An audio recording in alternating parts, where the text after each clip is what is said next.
Continuing our discussion on public key cryptography, we're going to change gears a little bit and look at public key infrastructure. Now, public key infrastructure is really responsible for the management and administrative infrastructure that's used to apply for, validate, issue, and manage these public and private key pairs throughout their life cycle. And this includes the digital certificates that come with the public and private key pairs. Now, the PKI itself consists of any entities and their technologies that perform these functions. This could be a company, it could be the algorithms, methods, processes, and so forth. And they perform these management functions such as validating identities of people who apply for keys. They actually issue the keys out, and they manage them throughout the life cycle, including renewing the keys, suspending them if necessary, and revoking them if needed, and also expiring them at the end of the life cycle.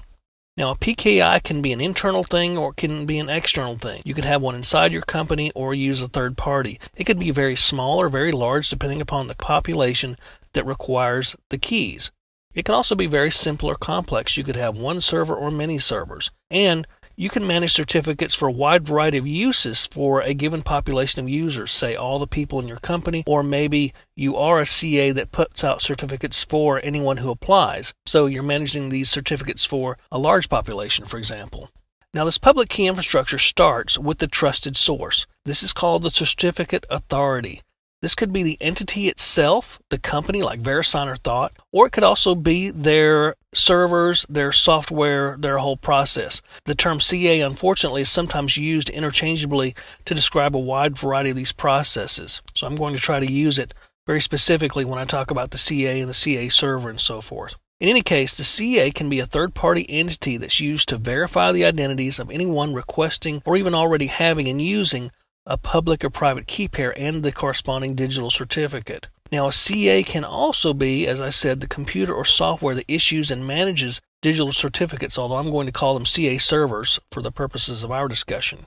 As I mentioned, these CAs can be internal or external. If you're going to have a certificate process that issues public and private key pairs and they're used within your company only and trusted only within your organization, then you can have an internal CA, and that entire infrastructure can be managed inside as part of your IT and security departments. Now, if you need someone outside your company to trust your certificates and your signatures and your public and private key pairs, you probably ought to go outside the company and get a third-party verifier. And there's plenty of them out there, and there's some big names out there. VeriSign and Thought, for example. They can issue certificates that your company can turn around and use to issue its own certificates out. But it's trusted because throughout the hierarchy of certificates, it comes from a trusted third party.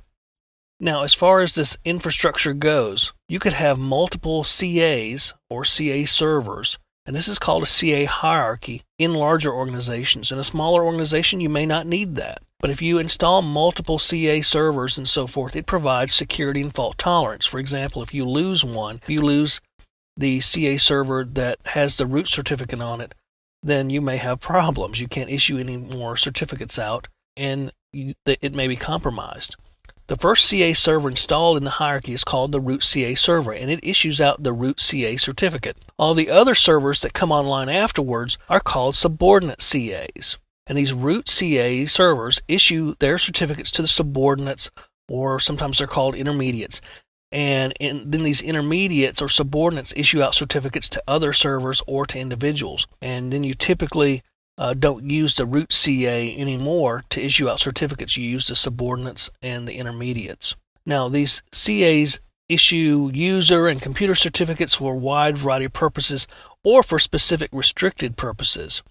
And we'll talk about some of these specific purposes here in a moment. One thing I want to mention, though, is that for security reasons and even fault tolerance, you really want to take these root CAs offline after they've issued out certificates to the subordinates or intermediates, and this is to avoid the compromise of the root certificate or avoid anything happening to the CA server itself.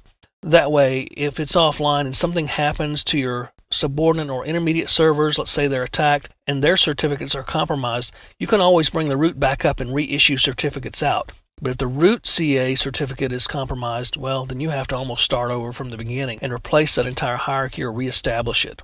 Now, CA servers can perform the following functions. They can enroll clients and, in some cases, verify their identities. They can publish the digital certificates, And by that I mean send them out to the world, publish the public keys in a public storage online, and they can send out the private keys securely to individuals. They can also store public and private key pairs, and in some cases this is called key escrow. And key escrow basically means that a trusted third party will store securely your private key in case you lose it. There were some issues several years ago about the government wanting to be escrow for all private keys issued, so they would have all citizens' private keys stored, but obviously that did not work out.